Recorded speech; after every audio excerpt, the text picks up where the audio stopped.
दोस्तों, आज की कहानी है जिस्म का धंधा करने वाली औरत की बेटी से शादी कौन करेगा। कहानी अगर पसंद आए तो वीडियो को लाइक और सब्सक्राइब जरूर करना। पंकज, अब तुम बड़े हो गए हो।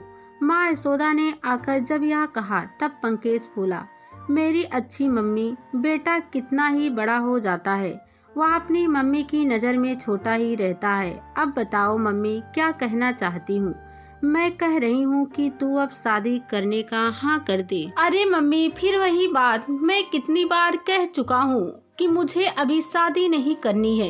एक बार फिर इनकार करते हुए पंकज बोला, अरे अभी नहीं करेगा तब क्या बूढ़ा होकर करेगा।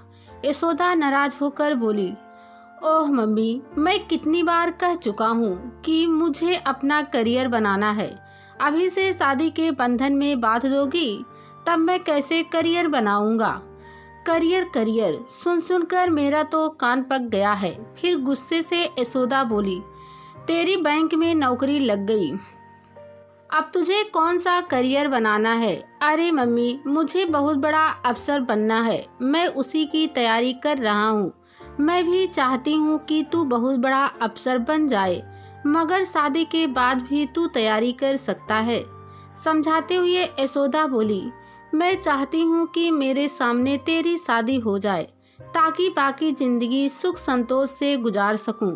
ओह मम्मी, ऐसी बातें मत करो, तुम अभी 100 साल जिंदा रहोगी। माँ के गले लगते हुए पंकज बोला, जिंदगी का क्या भरोसा, तेरे पापा अगर आज होते तब मैं इतनी गरज नहीं करती, फिर भी तू मेरे एक भी नहीं सुनता है। अरे मम्मी, चिंता मत पालो, बस मुझे इम्तिहान देने दो, फिर शादी भी कर लूँगा। भरोसा दिलाते हुए पंकज बोला, अभी तो मैं दफ्तर जा रहा हूँ।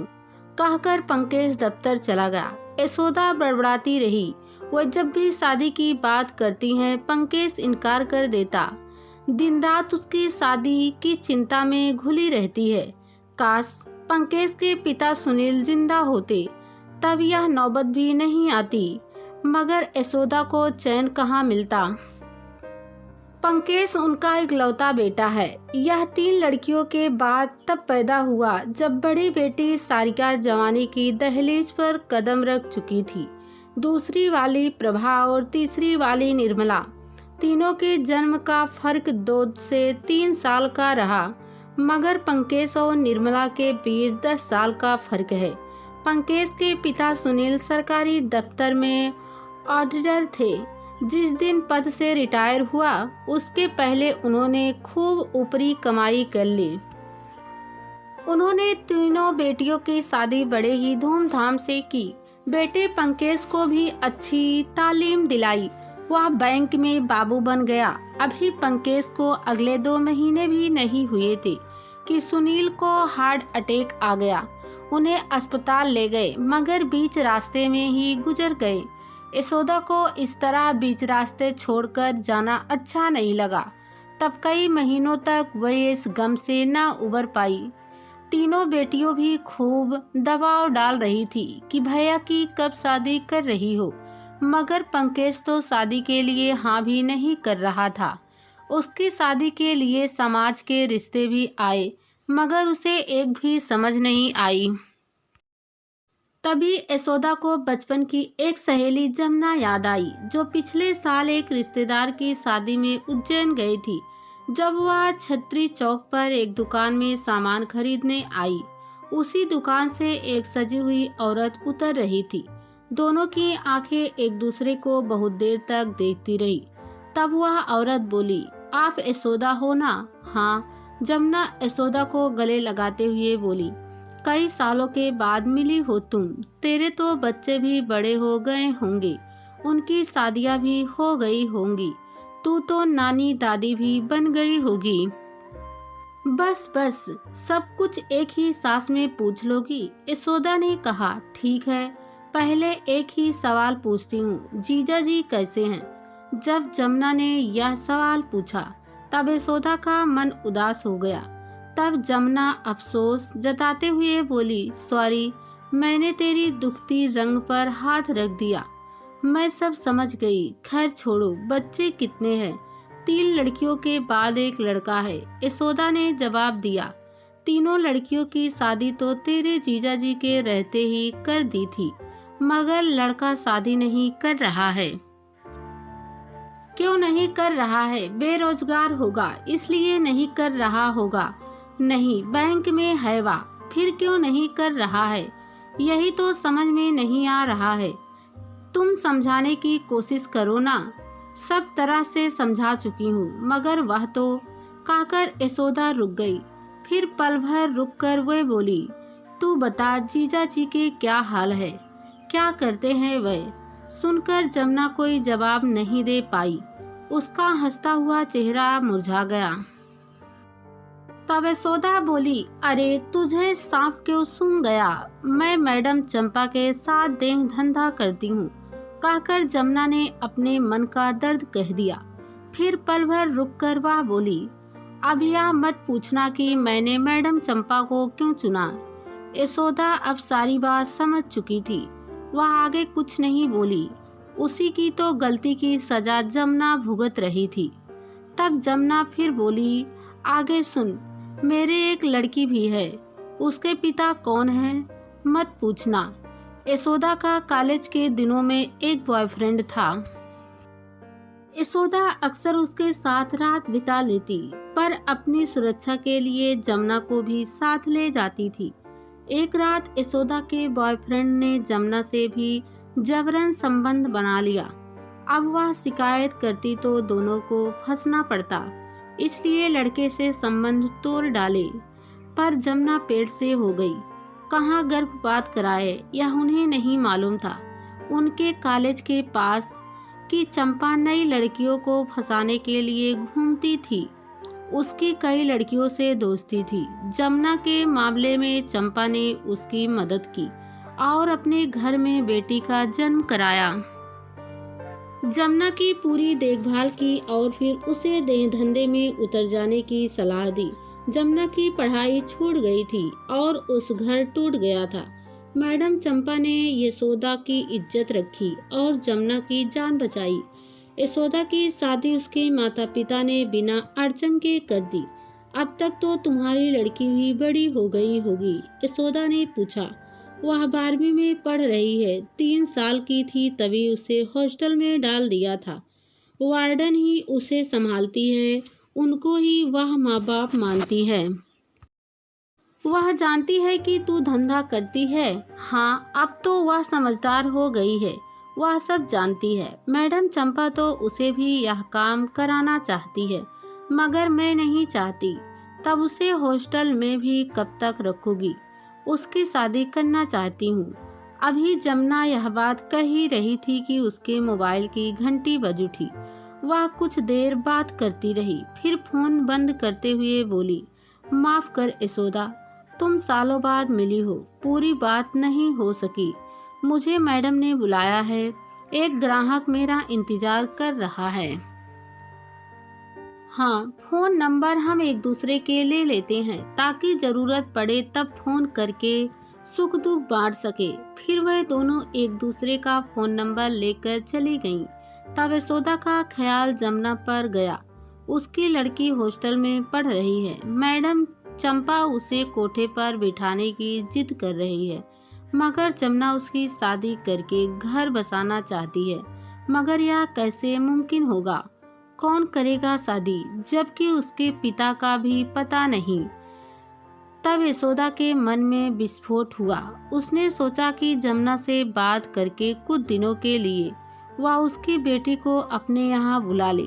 पंकज और उसमें प्यार हो जाएगा। तब पंकज खुद शादी के लिए राजी हो जाएगा। यही सोचकर वह मोबाइल लगाकर बात करने लगी। जमुना अपनी लड़की को भेजने के लिए कुछ शर्तों के साथ तैयार हो गई। 1 हफ्ते बाद यशोदा जमुना की लड़की विभा को अपने घर ले आई। पंकज का विभा से परिचय कराते हुए वह बोली, देख पंकज, यह मेरी सहेली जमुना की लड़की विभा है, जो उज्जैन में रहती है। पिछली बार जब मैं उज्जैन गई थी ना, तब जमुना से बात नहीं हो पाई थी। उसने बुलाया तो मैं वहाँ गई थी। यह अकेली हॉस्टल में रहती है, वहीं पढ़ाई करती है। मैंने सोचा कि कुछ दिन यहाँ रह लेगी तो हवा पानी बदल जाएगा। बहुत अच्छा किया मम्मी, कहकर जब पंकज ने विभा की तरफ देखा तो देखता ही रह गया। गदराई जवानी, आंखें हिरनी की तरह, गोरा सुंदर मुखड़ा, कई देर तक देखता ही रहा। तब यशोदा बोली, क्या देख रहा है इसे? अरे इसे जी भर के देख लेना। इसे यहाँ थोड़े दिन रहने के लिए लाई हूँ, चाहे तो खैर यह थक गई होगी, इसे थोड़ा आराम करने दे, कहकर विभा को यशोदा भीतर ले गई। मगर पंकज के सामने विभा का चेहरा न जाने कितनी देर तक घूमता रहा। विभा को 8 से 9 दिन हो गए थे। पंकज का दीवाना हो गया। विभा भी पंकज का बराबर ध्यान रखती थी। जैसे ही पंकज दफ्तर जाता उसके लिए टिफिन तैयार कर देती थी। पंकज घर आता तो वह चाय लिए खड़ी मिलती। एक दिन चाय देते हुए विभा ने पूछा, आप रोजाना यह क्या पढ़ाई करते रहते हैं? मुझे बहुत बड़ा अफसर बनना है, उसकी पढ़ाई कर रहा हूँ। यह तो अच्छी बात है। शर्माते हुए विभा बोली, एक बात पूछूं? हाँ पूछो। आपकी मम्मी जी आपसे बहुत नाराज हैं। मुझसे? क्यों भला? आप उन्हें बहू लाकर नहीं दे रहे हैं। आप क्यों नहीं कर रहे हैं शादी? जब विभा ने यह सवाल पूछा तब पंकज सोच में पड़ गया कि क्या जवाब दे। कुछ पल तक वह कुछ नहीं बोला तो विभा ने फिर पूछा, आपने जवाब नहीं दिया। ऐसी बात नहीं है, शादी तो करनी है, माँ के लिए बहू लानी है तो कर लीजिए ना शादी। कोई मेरे लायक लड़की तो मिले। आपके लायक लड़की कब मिलेगी?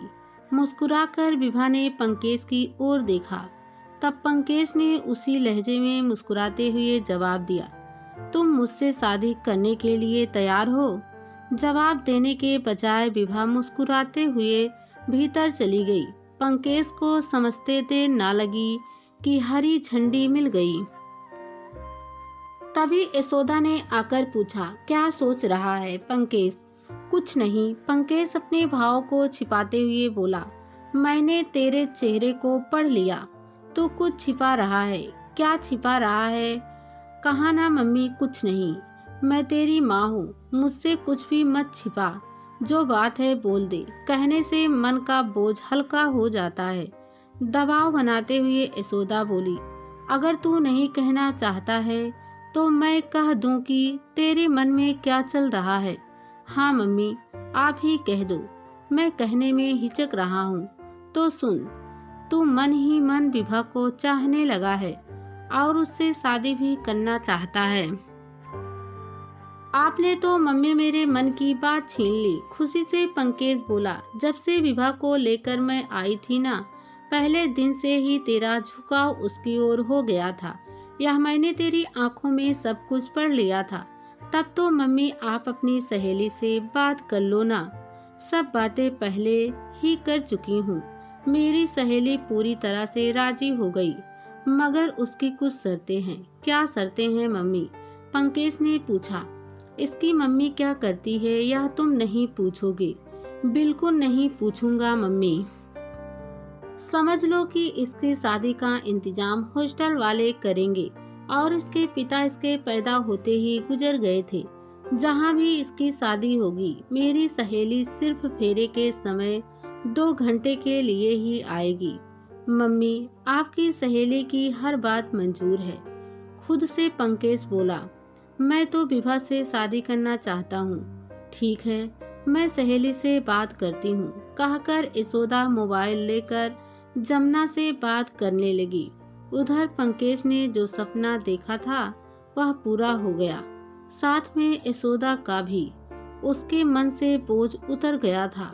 जमुना के एहसानों का बदला उसने चुका दिया था।